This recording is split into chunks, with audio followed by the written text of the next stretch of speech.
제가 얼마 전에 그 국민일보 미션란에서 포항제일교회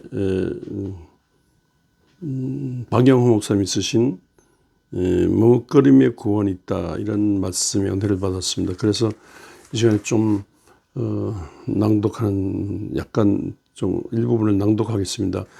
요셉은 약혼자가 임신했다는 사실을 알고 고민에 빠진다. 어떻게 해야 할지 망설이는 그때 천사의 음성을 듣는다. 그 머뭇거림 덕분에 가정을 지킬 수 있었고 구원의 역사에서 중요한 역할을 맡게 된다. 마태복음은 머뭇거리는 그를 1장 19절에 의로운 사람이라고 한다. 율법의 주장을 실행하는 일이라면 잠시도 망설이지 않고 직진하는 사람을 의롭다고 하던 당시 유태교에 의해 정면으로 맞서는 말이다. 우리는 주위에 무슨 일이 벌어지고 있는지 모를 때가 많다. 이럴 때 확신에 찬 직진보다 잠시 머뭇거리는 것이 더 지혜로울 수 있다. 머뭇거리면 내가 다 알지 못하는 겸손이다. 전모를 파악하기는 힘들지만 왠지 아닐 수도 있을 것 같다는 자신의 윤리적 감각에 대한 신뢰이기도 하다. 머뭇거림은 겸손과 소신이 만나는 자리에서 생긴다. 지난해 10월 3일 계엄의 밤에 국회를 장악하고 중앙선거관리위원회를 접수하라는 명령을 받은 군인 중에는 주변을 서성이거나 편의점에서 가서 라면을 먹으며 시간을 보내는 이들이 있었다. 그들에게 박수를 보내고 싶다. 그들의 머뭇거림이 민주주의를 지켰고 무고한 피 흘림을 막았다. 사회 각 분야의 일이 빠르게 디지털화되고 인공지능으로 대체되고 있다. 군인들이 총 들고 하는 일들도 로봇이 대체할 날이 눈앞에 다가왔다. 아무런 위험 부담 없이 국방의 의무를 수행할 수 있으니 멋진 일인가. 반대로 아무 거리낌 없이 일말의 감정적 동요도 없이 총을 발사하고 포탄을 투하하는 로봇을 상대하는 상황에서 보자 얼마나 섬찟한 일인가. 미래의 어느 날 밤 또 어떤 권력자가 부하들에게 계엄을 명령한다고 하자 명을 받은 AI 군인들은 한치 오차도 한순간의 망설임도 없이 그 명을 수행할 것이다.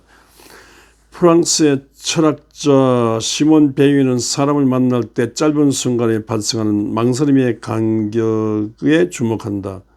The Interval of Hesitation입니다. 자신의 확신을 따라 즉각적으로 행동해보는 것이 옳지 않을 수도 있다는 직관이 생기는 순간이다. 그때 잠시 멈춰서서 머뭇거리는 간격이 인간을 윤리적으로 만든다는 것이다. 이때 사람은 자신의 판단과 그 근거를 돌아보게 되며 자신이 처한 상황과 눈앞의 상대에 대해 주의를 기울일 수 있다. 망설이는 동안에 우리는 자기 자신을 상대화하고 성찰할 수 있는 여유를 갖게 된다. 머뭇거림은 기존의 생각, 특정한 문화나 이데올로기 안에서 프로그램화된 반응을 주장할 수 있는 열린 태도를 말한다.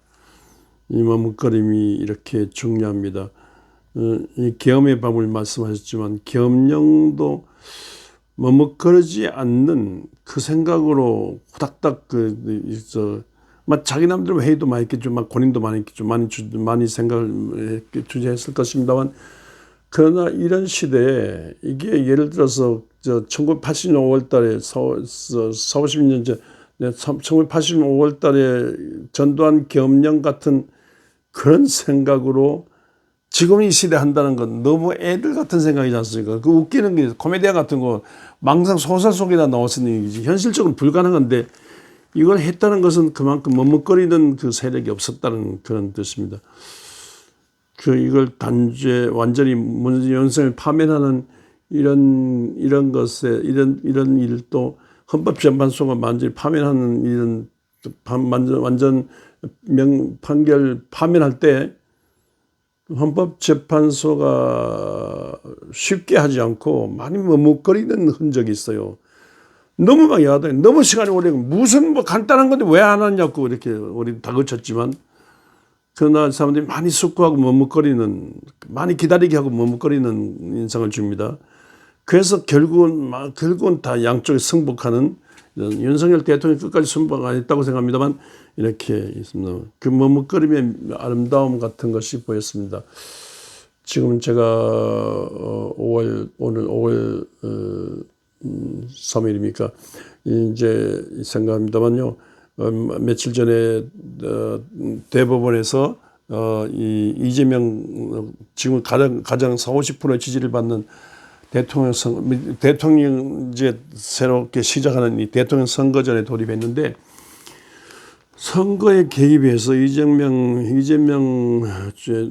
대해서 브레이크를 거는 인상으로 대법원이 막 후닥닥 오래동안 걸리는데 한두 달 이상 걸리게 되는데 후닥닥 막 10일 안에만 처리해버려가지고 이 대통령 이재명은 죄인이다. 죄인이 다시 2심에서가 다시 하라고 이렇게 하는데, 그 많은 분량, 많은 분량의 그 내용들을 많이 숙지숙고하고 신중을 기해야 되는데 너무 쉽게 해서 헌법재판소 이상으로 영향력을 미치려는 그래서 이 선거판의 요동치기하고 한국 사회, 현대 사회에 영향을 주려고 하는 성급한 판단, 머뭇거림이 없는 성급한 판단, 성급한 행동을 했다.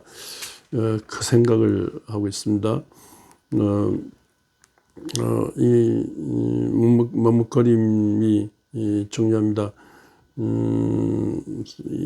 항상 무슨 일을 하고 말할 때 세 번 생각하지 않습니까?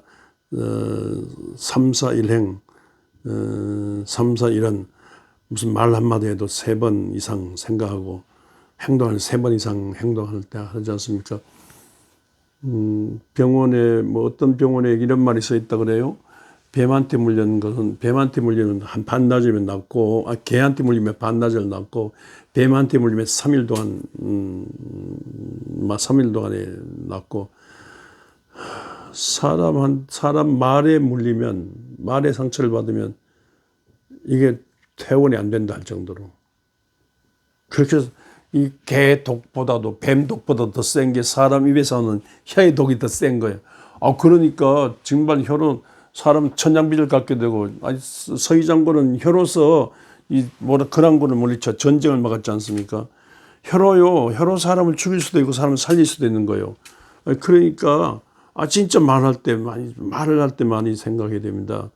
많이 생각해야 돼요. 우리 사람 말할 때 항상 거북이와 뽕나무 생각해야 된다 하지 않습니까?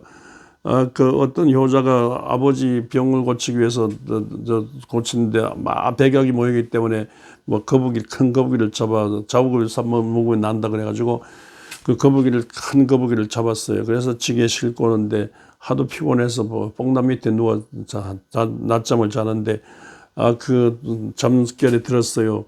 거북이야, 이놈이 날 잡아서 쌈으려고 하는데 내가 안 죽는다고, 내가 영험이 있는데 안 죽는다고, 내가 이 천년 먹은 거북이인데 함부로 안 죽는다고. 그러니까 뽕나무가, 야 이놈아, 너 같은 안 죽어도 내 나무로 삶으면 너는 죽어 이놈아. 그런 말을 들었어요. 그래서 정말로 이 효자가 이 거북이를 삶으니까 안 죽어요. 그래서 잠결에 들은 말 가지고 때문에 뽕나무를 대가지고 삶았더니만 거북이가 죽었어. 그래서 약효가 있어가지고 낫다는 그런 효도를 했다는 그 말이 있습니다. 그러니까 예를 들어 거북이가 생각을 하고 말을 했으면 거북이 안 죽을 겁니까? 살 겁니까? 그리고 뽕나무가 생각을 하고 말했으면 뽕나무가 배임을 당하지 않을 겁니까? 그러니까 정말로 말할 때 조심하고 행동해야 됩니다. 행동에 조심해야 됩니다. 이렇게 머뭇거리며 주저하고 하나님 앞에서, 사람 앞에서 성공적인 그런 삶을 살아야 되겠습니다. 그런데 기독교는 여기 한 걸음 더 나가서 예수님 같은 경우도 머뭇거리는 예수님이지 않습니까? 언제든 예수님께서 특별히 초안부에 말씀하셨습니다. 내 때가 아직 이르지 않았다고. 모리비안의 포도주는 기적에서 내 때가 아직 아니라고 그렇게 말씀을 하시고요. 또 무슨 예루살렘에 가서 즉각 어떤 행동하는 것 말씀하셨어요. 머뭇거리셔서 내 때가 아직 아니라고. 그리고 오병이의 기적에도 사람이 임금 사모님 하니까 피해버리시고 예수님께서 그렇게 하신, 예수님께서 그렇게 하신 것은 예수님이 기도하시는 중에 하나님께서 느낌을 주세요. 하나님에 의해서 내가 움직이는 것이지 내 마음대로 하는 게 아니다. 하나님이 보내심을 받아왔는데 하나님의 뜻을 따라 움직이는 내 마음대로 아니다. 지금이 내 때가 아니다고 예수님 머뭇거리셨고, 진짜 하나님도 머뭇거리시는 하나님 인상입니다. 종말에 대해서 머뭇거리시는 하나님이지 않습니까? 예수님도 머뭇거리시는 그런 예수님이십니다. 그러니까 우리 성령님도 그래, 우리 성부, 성자, 성령 하나님도 이렇게 신중을 기하시는 마당에 우리가 쉽게 가볍게 그렇게 해야 되겠습니까? 아프리카 선교서 갔던 이 분들의 얘기입니다. 선교지에 도착했어요. 몇 시까지 도착해야 돼요. 언제까지 도착해야 돼? 기다리고 있어요. 근데 이 토인들, 원주민들 구해서 좀 짐 실어 나려고 했는데 이거 움직이질 않아. 말을 안 해. 말을 안 들어요. 왜 안 가느냐고. 그랬더니 통역관에 불러 물어봤더니만 자기들이 믿는 신이 움직여줘야 되는데 신이 동하지 않아가지고 신이 움직이지 않기 때문에 못 간다는 거예요. 그 말 듣고 깜짝 놀란 거야. 아니 진짜 우리 성령님이 움직여야 되는데 우리가 그 시간이 중요한 게 아니 우리 성령님이 움직여줘야 되는데 우리가 잘못했다고. 이분들이 우리 선생님이다. 그러면서 정말로 이분들보다도 더 많이 기도한 중에 하나님의 성령의 인도를 받아가지고 목적지에 도달해서 그리고 평생 그분들 생각하면서 정말로 하나님보다 앞서지 않고 성령의 인도를 받는 그런 섬김을 살았답니다. 다윗은 언제든지 하나님께 여쭈었어요. 근데 사울은 여쭈자. 사울은 지 마음대로 코닥닥 하는 거예요. 다윗은 해도 될까요? 하나님의 허락을 받아서 움직인 거예요. 그러니까 사울의 집은 형통하고 다윗의 집은 사울의 집은 안 되고 다윗의 집은 언제 승리하고 형통했다고 합니다. 우리 교회가 세상 속에 오늘날 교회가 선교 140년 와서 교회가 세상 속에 사는데 세상의 염려거리가 돼서 안 돼요. 세상을 오히려 이 광야 같은 세상에 구름 기둥 불균 역할을 하고 저 축복의 영원한 땅으로 우리 교회를 세상을 인도해야 됩니다. 그러니까 교회가 그런 면에서 많이 신중을 기해야 되고요. 교회 이렇게 계엄 사태를 지나면서 목사들이 너무 쉽게 말을 하고 목사들이 너무 이상한 말을 하고 무슨 목사, 무슨 목사, 이상한 말을 하고 성급하게 하는데 사람들 보기에는 이 틀린 거예요. 역사의 맥을 맞지. 이 역사식, 사회의식이 없고 역사 속에 움직이는 이게 맥이 안 돼요. 그런 말을 막 함부로, 예수 이름으로 막 함부로 하는데 이건 이단이고 사입입니다. 많이 신중을 기해야 되고 막으시고 애르시는 성령 인도를 받아야 돼요.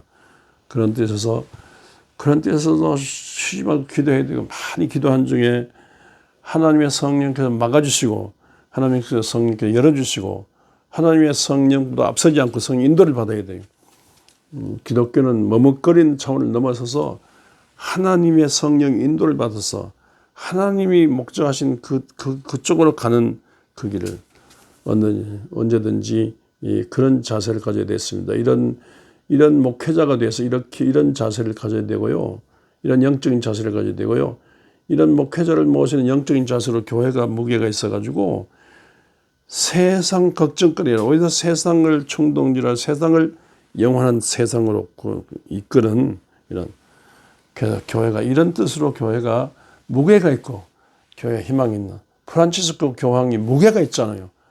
어떤 방향이 확실하잖아요. 예, 교회도 천주교건 기독교 간에 확실하게 세상 속에 무게가 있고 세상 속에 권위 있는 어떤 방향을 제시하고 그래서 보이게 보이지 않게 세상을 살리는 생명적으로 이끌고 감동적으로 그런 교회 되게 됐습니다. 이런 목사를 모시는 교회가 되시기를 주의 이름으로 축원합니다.